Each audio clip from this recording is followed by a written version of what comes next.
Hi guys, நான் தான் உங்களுடைய ப்ரோக்ராம் பிரெயின் பேசுகிறேன். இன்னைக்கு நம்ம how to create sine wave at home. வீட்டில் எப்படி நம்ம வந்துட்டு ஒரு சைன் வேவ் உருவாக்குறது, கிரியேட் பண்ணுறது, அதை பற்றி நம்ம வந்துட்டு பார்க்க போகிறோம். ரொம்ப ஒரு சிம்பிளான கான்செப்ட் தான். அது என்ன ஏதுங்கிறத பார்க்க போகிறோம். ஏன்னா இந்த வீடியோ உங்களுக்கு பார்த்தா தான் இந்த சைன் வேவ் அப்படிங்க எப்படி கிரியேட் பண்ணுறேன் அப்படிங்கிற ஐடியா தெரிஞ்சாதான் அப்கமிங்கில் சில வீடியோஸ் நிறைய விஷயங்களை பார்ப்போம் நம்ம. ஓகே, ஸோ அந்த வீடியோஸ் கான்செப்ட் எல்லாமே உங்களுக்கு அப்போ தான் புரியும், டவுட் இல்லாமல் நீங்கள் பார்ப்பீங்க.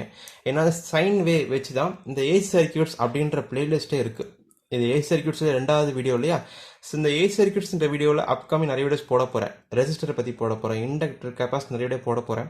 அப்போ இந்த சைன் வேவ் பற்றி உங்களுக்கு நல்லா தெரிஞ்சிட்டிங்கன்னா தான் உங்களுக்கு வந்துட்டு ஓகே இதனால தான் இப்படி பிஹேவ் பண்ணுது அப்படிங்கிறது புரியும். ரைட், ஃபஸ்ட்டு ஸ்டெப் என்னென்னா, ஒரு சைன் வேவ் அப்படின்னு ஃபஸ்ட்டு உருவாக்க போகிறது முடிவாயிருச்சு. எப்படி நம்ம பண்ண போகிற ஐடியா நான் சொல்கிறேன் அப்படின்னு பாருங்கள். ஃபர்ஸ்ட் ஆஃப் ஆல் வந்துட்டு ரெண்டு டேர்ம் உங்களுக்கு ஃபஸ்ட்டு தெரிஞ்சுக்கணும். மேக்னெட்டிக் ஃப்ளக்ஸ்னால் என்ன, அது ஃபஸ்ட் தெரியணும்.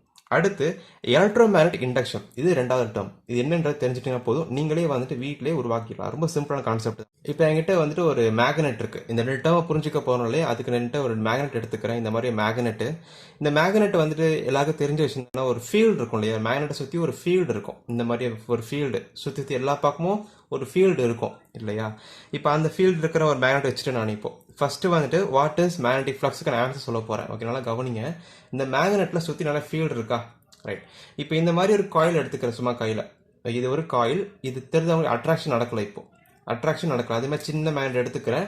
இதுலேயும் இப்போ அட்ராக்ஷன் நடக்காது. இது ஒன்றும் இரும்பு கிடையாது இல்லையா? இது ஒரு காப்பர் வயரு. அப்போ அட்ராக்ஷன் நடக்கலை.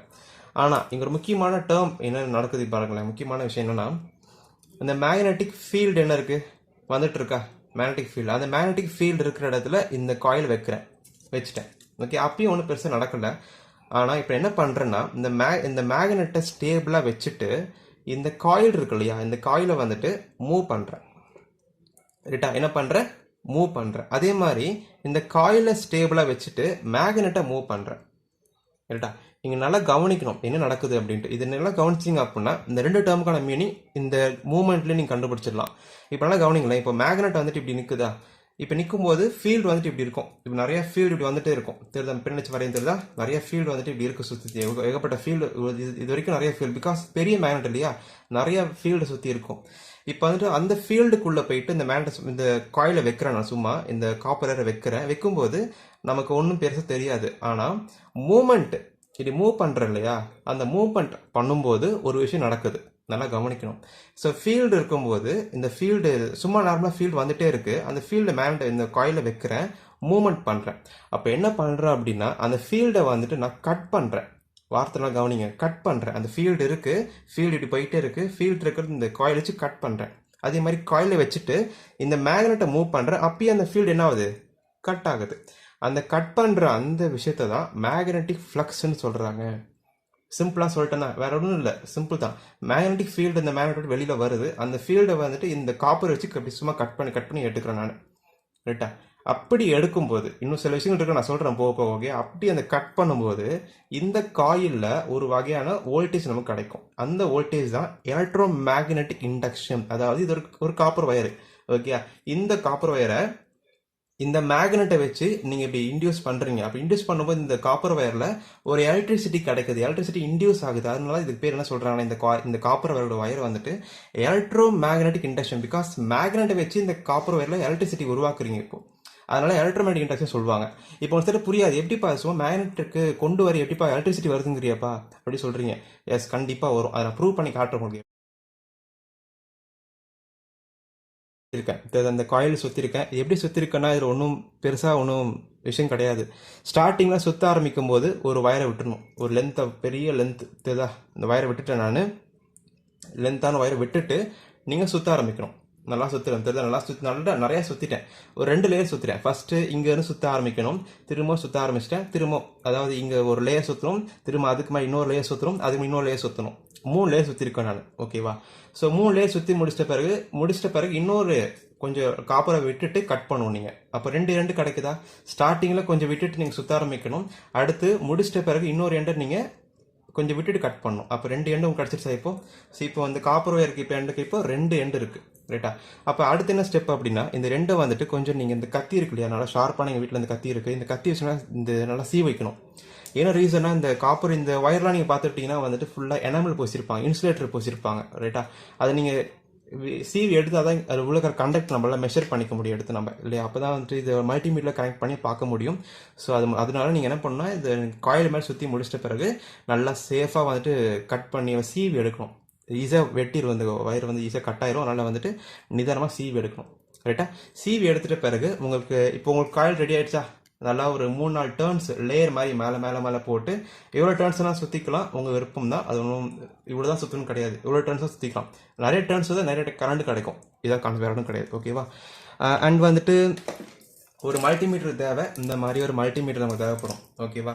ஸோ மல்டிமீட்டர் இருக்குது. இப்போ டிஃபால்ட் என்ன பண்ணிக்கிறேன்னா இதை வந்துட்டு இப்போ 200 மில்லி வோல்ட்டை வச்சுக்கிறேன், தெரியுதா. 200 மில்லி வோல்ட் வச்சுக்கிறேன். ஏன்னா இதுலேருந்து வரக்கூடிய வோல்டேஜ் எனக்கு அவ்வளோதான் வரும் ஓகே. இப்போ இதுலேருந்து எப்படி வோல்டேஜ் வர வைக்கிற போகிறேன் அப்படிங்கிறத இப்போ கான்செப்ட் நிதானமாக கவனிங்க. இப்போ ஒரு எண்ட் இருக்கு இல்லையா, ஒரு எண்ட் ஆஃப் காப்பர் ஒயர் எடுத்துகிட்டு வந்துட்டு இந்த மல்டிமீட்டருடைய இன்னொரு எண்ட், அதாவது நெகட்டிவ் எண்டில் கனெக்ட் பண்ணிக்கிறேன் சும்மா ஓகே. இது நீங்கள் பாசிட்டிவ் கனெக்ட் பண்ணிக்கலாம், நான் நெகட்டிவில் கனெக்ட் பண்ணிக்கிறேன், உங்கள் விருப்பம் தான். இன்னொரு எண்டை வந்துட்டு இன்னொரு காப்பரோட இன்னொரு ஒயரில் சுற்றிக்கிறேன். இன்னொரு எண்டு இந்த மாதிரி சுற்றிக்கிறேன் ஓகே. இப்போ பார்த்தீங்கன்னா இந்த காப்பர் காயிலோட 2 எண்டை வந்துட்டு ஒரு எண்டை பிளாக்லையும் 2 நெகட்டிவ் பாசிட்டிவ் கனெக்ட் பண்ணிட்டேன். அண்ட் இப்போ 0.0 வருது. இப்போ என்ன சொன்னேன் உங்களுக்கு, இந்த மேக்னெட் கிட்ட காயிலை கொண்டு போனால் இல்லை வோல்டேஜ் வருதுன்னு சொன்னேன். இப்போ இந்த காயில் இர்ரெகுலர் ஷேப்பில் இருக்குது, ஆக்சுவலாக இது காயிலே கிடையாது, இது இர்ரெகுலர் ஷேப், சும்மா சிக்காக இருக்குது எல்லாமே ஒயர் ஓகே. அப்போ நான் என்ன பண்ணுறேன், ஒரு ரெகுலரான ஒரு ஷேப்பில் காயில் சுற்றி வச்சிருக்கேன், அந்த மாதிரி ஒரு இடம் இருக்குது. அதுக்கிட்ட இந்த மேக்னெட்டை கொண்டு போனால் என்ன ஆகுதுன்னு பாருங்களேன். சம் மூமெண்ட் கிட்ட பண்ணுறேன், என்ன ஆகுது, சம் வோல்டேஜ் வருதா, நல்லா பாருங்களேன். மைனஸ், இது மைனஸ் இருந்தால் மைனஸில் வருதுன்னு அர்த்தம், மைனஸ் இல்லைனா ப்ளஸில் வருதுன்னு அர்த்தம். ஆன்சர் இருக்கு, மைனஸ் ப்ளஸ்ன்னு மாறிட்டே இருக்குது, தெரியுதா உங்களுக்கு, மாறிட்டே இருக்குது தெரியுதா. மைனஸ் ப்ளஸ் மைனஸ் வோல்டேஜ் வந்து வந்துட்டே இருக்குது, தெரியுதா உங்களுக்கு. இதுதான் கான்செப்ட். இது இந்த இப்போ பண்ணுறதுனால இந்த 2 ஒயரில் நமக்கு சைன் வேவ் கிரியேட் ஆயிருக்கு.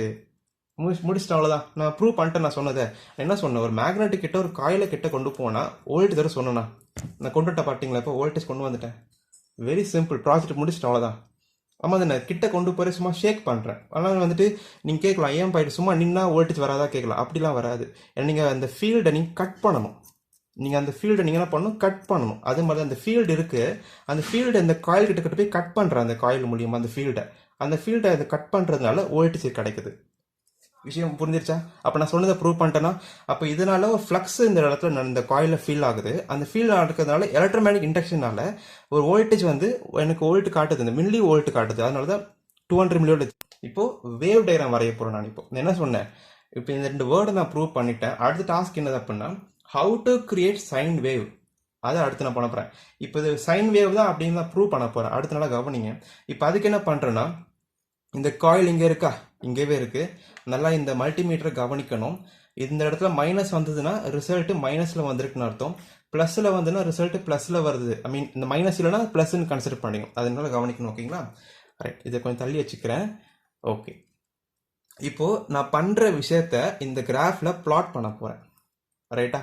இப்போ என்னவா இருக்கு, 0.00 இருக்கு. நான் எந்த ஒரு மோஷனும் பண்ணல. அப்போ கிராஃப் வந்துட்டு எப்படி இருக்கு அப்படின்னா, இது 0 பாயிண்ட், பிளஸ்ல வந்தா நம்ம பிளஸ் வோல்ட்டு, இது மைனஸ் வோல்ட்டு. இப்போ என்ன இருக்கு, 0.00 இருக்கு. ஒரு புள்ளி வச்சுக்கோங்க, புள்ளி, ஏன்னா இப்போ 0.00 தான் இருக்கு. அப்போ வச்சுட்டேன் ரைட். இப்போ நான் என்ன பண்றேன்னா, இந்த காயிலை வந்துட்டு லெஃப்ட்ல இருந்து ரைட் மூவ் பண்றேன். என்னது, லெஃப்ட்ல இருந்து ரைட்டு. இப்போ நல்லா கவனிங்க, இதை நான் இந்த காயிலை கொஞ்சம் கையில் பிடிச்சிக்கிறேன். இந்த மேக்னெட்டை வந்துட்டு லெஃப்ட் டு ரைட் மூவ் பண்ணுறேன். இது லெஃப்ட் இல்லையா, ரைட் சைடு மூவ் பண்ணுறேன். என்ன வேல்யூ வருது பாருங்களேன், திரும்ப பாருங்க, கவனிங்க. இப்படி இருக்கு, இப்படி மூவ் பண்ணுறேன். என்ன வேல்யூ வந்தது, நல்லா கவனிங்களேன். இப்படி மூவ் பண்ணுறேன், என்ன வேல்யூ, -1.9 வந்தது. ஆமாம், நல்லா பாருங்களேன். ஸோ -1.3 ரைட், நல்லா பாருங்க திரும்பவும். ஸோ -1.5, ஸோ மைனஸில் ஆன்சர் வருது. விஷயம் புரியுதா. அப்போ என்ன எழுதிக்கலாம் இந்த இடத்துல எழுதிக்கிறேன் பாருங்க. ஒரு மேக்னெட்டை எல் டு ஆர், அதாவது லெஃப்ட் டு ரைட் ஷார்ட்டாக எழுதிட்டேன். அப்படி மூவ் பண்ணும்போது எனக்கு என்ன ஆன்சர் வந்ததுன்னா மைனஸில் வந்துச்சு. அப்போ ஒரு கேள்வி ஏன்ப்பா வளைஞ்சி போகிற கேட்கலாம். என்ன ரீசனா, இது ஒரு இண்டக்டர் சொல்லும்போது எடுத்த உடனே சேஞ்சஸை காட்டாது, அதனால வளைச்சி போட்டிருக்கேன். இந்த பாயிண்ட்டுக்கு பேர் என்ன சொல்லலாம்னா ஒரு என்ன சொல்லிக்கலாம், ஒரு -1.0 சொல்லிக்கலாமா. ஏன்னா -1 மில்லி வோல்ட் அதுக்கு வந்திருக்கு. ஸோ மைனஸில் வந்திருக்கு ஆன்சர். ஆமாம், அதில் மைனஸில் வந்தது எனக்கு. எஸ் ரைட், நல்லா பாருங்களேன். மைனஸில் வருது தெரியுதா, கீழே பாருங்கள் தெரியுது உங்களுக்கு. ஸோ மைனஸ், அப்போ மைனஸில் ஒரு கர்வ் வரைஞ்சிட்டேன். அந்த இது 1.1 மில்லி வோல்ட் வரைக்கும் வந்துருக்கு, ப்ரூவ் பண்ணிட்டேன். இப்போ வந்துட்டு நல்லா அடுத்த பாயிண்ட் என்ன, இது வரைக்கும் கொண்டு வந்துட்டேன்னா இப்போ அடுத்து இந்த அடுத்து ஃபர்தராக மூவ் பண்ணுறேன். எப்படி மூவ் பண்ணுறேன்னு பாருங்கள். இப்போது வோல்டேஜ் வருது, நல்லா பாருங்கள். இந்த பாயிண்டில் இருக்குது, கொண்டு போகும்போது மைனஸில் வந்துச்சு. ஆனால் இந்த மேக்னெட் எப்போ ஸ்டேபிள் ஆகிடுச்சோ again it's become 0, voltage become 0 ஆயிடுச்சு. அப்போ மேக்னெட் ஸ்டேபிள் ஆகிட்ட பிறகு இது become again goes to this point. அப்போது இந்த பாயிண்ட் என்ன சொல்லலாம், ஸ்டேபிள் சொல்லிக்கலாமா. இந்த பாயிண்ட் ஸ்டேபிள் தான், ஏன்னா ஸ்டேபிள் ஆக்கும்போது 0 வருது இல்லையா. அப்போ இந்த பாயிண்ட் ஸ்டேபிள் தான். அப்போ ஸ்டேபிள் ஆக்கும்போது இதுவாக இருக்குது. மேக்னெட்டை லெஃப்ட் டு ரைட் மூவ் பண்ணும்போது மைனஸில் வந்துட்டு திரும்ப மேலே போகுது. அப்போ அகைன் பிகம் ஸ்டேபிள். ஏன்னா மேக்னெட் ஸ்டேபிள் பிறகு நமக்கு ஆன்சர் 0 ஆயிடுது நமக்கு. விஷயம் புரியுதா, ரைட். இப்போ அடுத்த பாயிண்ட் என்ன பண்ணுறேன் அப்படின்னா, இப்போ L to R, அது லெஃப்ட் டு ரைட் மூவ் பண்ணல. இப்போ வந்து என்ன பண்ணுறேன்னா ரைட் டு லெஃப்ட் மூவ் பண்ணுறேன். பாருங்கள், அப்போ என்ன ரீடிங் வருது பாருங்கள். அது மூவ் பண்ணால் உங்களுக்கு ஆன்சர் கிடச்சிரும். இப்போ ரைட் சைடில் இருந்து லெஃப்ட்டுக்கு மூவ் பண்ணுறேன் பாருங்கள், இப்படி. இப்போ என்ன ஆன்சர் வந்து நல்லா கவனிங்களேன். இப்போ ரைட் சைடு வைக்கிற மேக்னெட்டை லெஃப்ட் மூவ் பண்ணுறேன். சரி, இப்போ வரலையோ, ரைட் சைடில் இருக்கு, லெஃப்ட்டில் மூவ் பண்ணுறேன். என்ன வந்தது, +1.1. நோட் பண்ணிக்கலாமா. அப்போது ஒரு ப்ளஸ்ஸு வருது, நமக்கு ஒரு பாயிண்ட் வந்துருச்சு. என்ன வந்தது, 1.0 வச்சுக்கலாம் மில்லி வோல்ட். ஆனால் எனக்கு இந்த ப்ளஸில் வந்துச்சு, அதனால் ப்ளஸில் கர்வ் போடுறேன். தெரியுது, ஓகேங்களா. ஸோ ப்ளஸ் 2.4 வந்து, பட் அது வச்சுட்டு என்ன ப்ளஸில் தான் வந்தது. நல்லா பாருங்களேன், ரைட்டில் இருந்து லெஃப்ட்டு போகிறேன், +1.8. அப்போ ப்ளஸில் ஆன்சர் வருது இல்லையா, அப்படின்னா ப்ளஸில் ஒரு கர்வ் போட்டேன். இப்போ அதே மாதிரி ரைட்டில் இருந்து லெஃப்ட்டு கொண்டு வந்துட்டீங்க, ஃபாஸ்ட்டாக கொண்டு வந்துட்டீங்க. ஒரு மோஷன் இருக்குது, ஆனால் மோஷன் என்ன ஆயிடுச்சு, இப்போ ஸ்டேபிளாக நிற்குது. அப்போ ஸ்டேபிளாக நிற்கும் போது again it's goes to 0 volt. நம்ம இப்போ 0 வோல்ட்டாக தானே இருக்குது. அப்போது நம்ம ஸ்டேபிள் எழுதிக்கோங்க. அப்போ இது பார்க்க எப்படி இருக்குது, இது என்னது, இது சைன் வேவ் தானே. அப்போ உருவாக்கிட்டேன் சைன் வேவை. Yes right. அப்போ நீங்கள் இதை ஃபாஸ்ட்டாக இப்படி பண்ணும்போது ப்ளஸ் மைனஸ் சொல்லிட்டு இந்த வேவ் நமக்கு வேவ் உருவாகிட்டே இருக்கும். இந்த 2 பாயிண்ட்ல விஷயம் தெரியுது. இந்த 2 பாயிண்ட்ல இருக்கு இல்லையா, இந்த 2 பாயிண்ட்ல நம்ம சைன் வேவை தான் நம்ம இந்த வோல்டேஜாக பார்க்குறோம். அதை நீங்கள் ப்ளஸ் மைனஸ் பார்க்குறீங்க.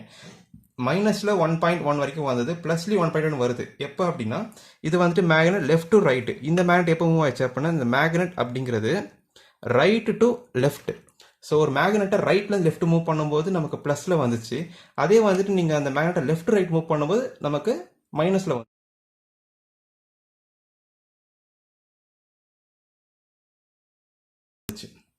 விஷயம் புரியுதா. அப்போ சைன் உருவாக்கிட்டீங்க தானே, ரைட். ஸோ இதுதான் கான்செப்ட். நீங்கள் இதே விஷயத்த வந்துட்டு பவர் டிரான்ஸ்மிஷன், இந்த இபி எல்லாம் இருக்காங்க, எலக்ட்ரிசிட்டி எல்லாம் இருக்கு இல்லையா, அவங்களாம் வந்துட்டு பெரிய பெரிய காயில், பெரிய பெரிய மேக்னெட்லாம் வச்சு ஜென்ரேட்டர் மேக் பண்ணுவாங்க. ஜென்ரேட்டர் இந்த மாதிரி தான் ஒர்க் ஆகுது. ஒரு காயில் இருக்கும், ஒரு காயில வந்துட்டு மேக்னெட்டை மூவ் பண்ணுவாங்க. ஆர் காயில் ஸ்டேபிளாக இருக்கும், மேக்னெட் ஸ்டேபிளாக இருக்கும், காயில மூவ் பண்ணுவாங்க. ஏதோ ஒரு மூவ்மெண்ட் இருக்கிறதுனால நமக்கு சைன் வேவ் கிடைக்குது. இந்த சைன் வேவ் தான் நம்ம வீட்டில் யூஸ் பண்ணுறோம். விஷயம் புரியுதா. அப்போ என்ன, ஒரு ஜென்ரேட்டர்லாம் எப்படி தான் ஒர்க் ஆகுது அப்படிங்கிறத நம்ம எப்படி அது அடுத்த வீட்டில் பார்க்கலாம், எப்படி அது ஒர்க் ஆகுது அப்படிங்கிறத. பட் உங்களுக்கு ஐடியா கொடுத்துருப்பேன் இப்போ இல்லையா. ஒரு மேக்னெட் இருக்கு, ஒரு காயில் சும்மா கனெக்ட் பண்ணியிருக்கேன், அதில் ப்ளஸ் மைனஸ் டிஃப்ராக்ஷன்ஸ் மூலியமாக ஒரு சைன் வேவ் உங்களுக்கு வரைஞ்சி காட்டிட்டேன். விஷயம் புரியுதா இல்லையா. ரொம்ப ரொம்ப அண்ட் நெக்ஸ்ட் வீடியோவில் ஒரு முக்கியமான பாயிண்ட் பார்க்க போகிறோம். அதை பற்றி இப்போ நான் சொல்லி கொடுத்துறேன், என்ன பார்க்க போகிறோம் அப்படின்ட்டு. சின்ன ஒரு பாயிண்ட் மட்டும் என்னென்னா, இப்போது காயில் ஸ்டேபிளாக பிடிச்சி வச்சுருக்கேன்.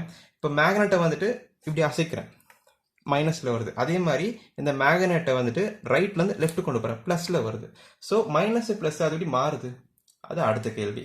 ஸோ காயிலில் தானே மூவ் பண்ணுறேன், ஆனால் வோல்டேஜ் எதுக்கு மைனஸ் ப்ளஸ் வரும், அது எப்பவுமே ப்ளஸ்லேயே வந்துட்டு போட்டுமே. ஒரு கேள்வி வரும் இல்லையா, அடுத்து எதுக்காக மைனஸ் ப்ளஸ் மாறுதுன்ட்டு. அதுக்கு தான் ஃப்ளெமிங் லெஃப்ட் ஹேண்ட் ரூல்னு ஒரு கான்செப்ட் இருக்குது. அது இந்த மாதிரி வரும், ஃப்ளெமிங் லெஃப்ட் ஹேண்ட் ரூல் அப்படின்ட்டு. இது வந்துட்டு மேக்னெட்டிக் ஃபீல்டு சொல்லுவாங்க, இது வந்துட்டு கரண்ட்னு சொல்லுவாங்க, இது வந்துட்டு ஃபோர்ஸ்ன்னு சொல்லுவாங்க. இதை பற்றி நம்ம அடுத்தடுத்த வீடியோவில் நம்ம டிஸ்கஸ் பண்ணலாம், எப்படி வந்துட்டு இதெல்லாம் நடக்குது. ஒவ்வொன்றும் பெர்பெண்டிகுலர்னு சொல்லுவாங்க, நிறைய விஷயம் இருக்குது இதை பற்றி பேசுறதுக்கு அடுத்த வீடியோவில். ஸோ அதை பற்றி புரியும் போது எதனால இது ப்ளஸ் மைனஸ் மாறி மாறி வருதுங்கிறது புரியும். ஸோ இந்த வீடியோ பிடிச்சதை லைக் பண்ணுங்க, ஷேர் பண்ணுங்க, சப்ஸ்கிரைப் பண்ணுங்க. அண்ட் இந்த யூடியூப் சேனலுக்கு டெலிகிராம் குரூப் இருக்கு, நீங்கள் வேணா ஜாயின் பண்ணி உங்களோட கிளியர் பண்ணிக்கலாம். And bye from program brain and have nice day guys. Bye.